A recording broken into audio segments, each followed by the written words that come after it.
Seattle Seahawks finished their last public training camp here at the VMAC in Renton.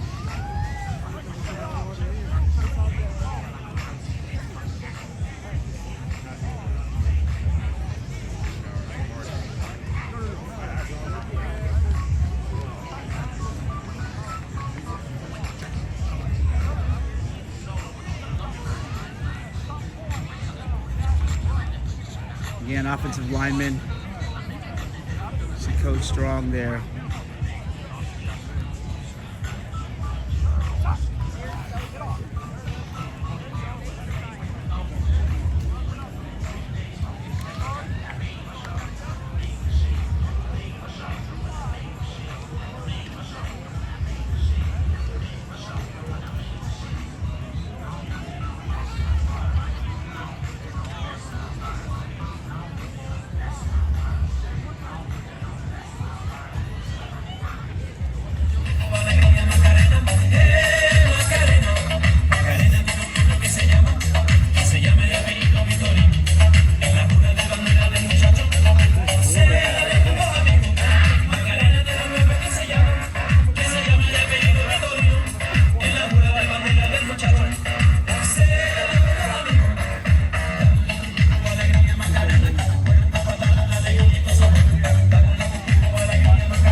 We have a cartwheel and worm contest. So this is how it's gonna go. I got 3 participants going. Myself, Mason Richmond, Bryce Cable do right here, number 77. Give a round of applause. And the man from down under, Luke Felix. Oh. All right, Bryce's competition is myself. Jaron Reed. Again, as I said before, I see a lot of work on leverage. I think that was more of a snake. All right, so I think Bryce wins that one. All right, one more thing we got here. For our last day today, put your arms around each other, who you came with. We're gonna sing one final song that's important. Here we go. Baby.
Alright, the team is in pads, and last day for the fans, so there you go. So the players are just coming out, but as I said, they're in pads, so it should be a interesting practice.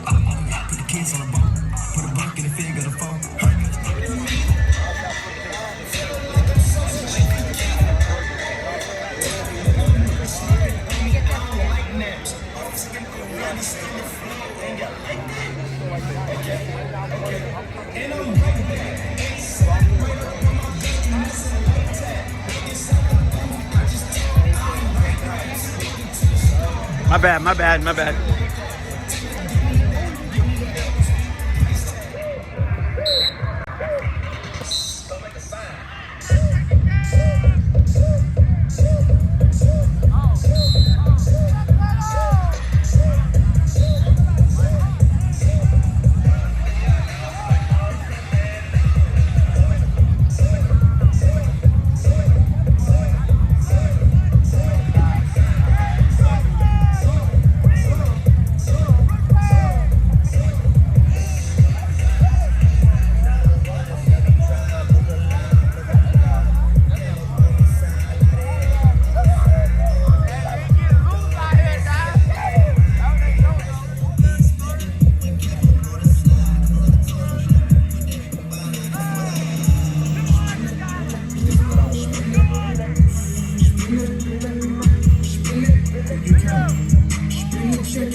big year for him. I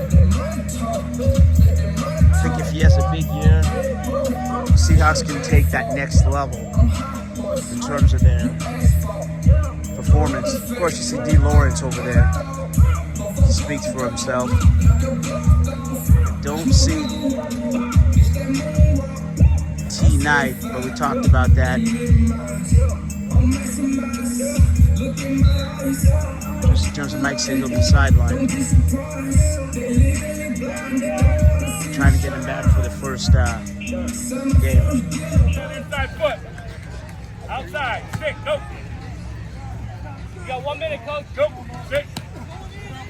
Okay, we're going down here with the linebackers. Water up. We need it.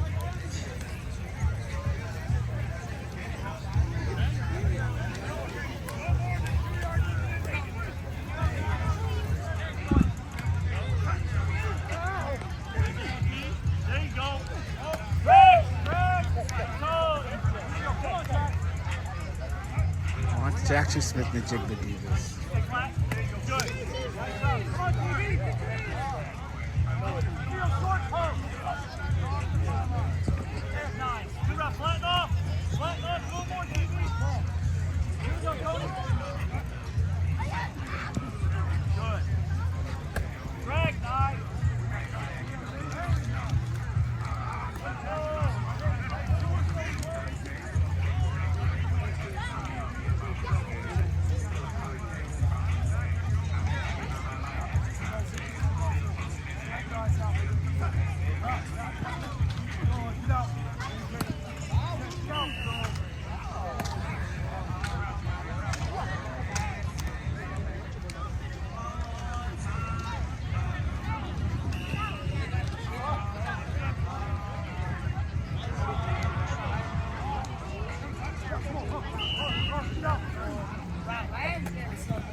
They come into a room that's got.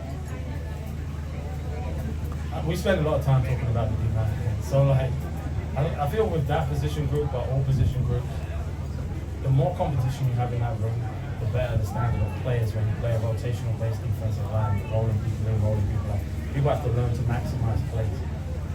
O'Connell, Gaines, Ivy, all these guys, what I'm seeing is they're learning when they go in, they have these few moments. And that's how their career will go as they grow, you know? And if they take those moments, they have more opportunity. And you took an opportunity the other night, you know? So now can you consistently do it? It's easy when you first jump out there and your roller is doing a great job, but now it's like, this league is about winning. You kind of say, these are the things we want to use. These are the players we want to use. How do we do all these things? And we create a small menu, because ultimately in these situations, you've got to give these young guys a chance to play fast and free. You know, so like having a menu that's tight and compact allows them to do those things. So it's just working through those, and when we've agreed that's what we roll with. So there you go. Some B-roll there.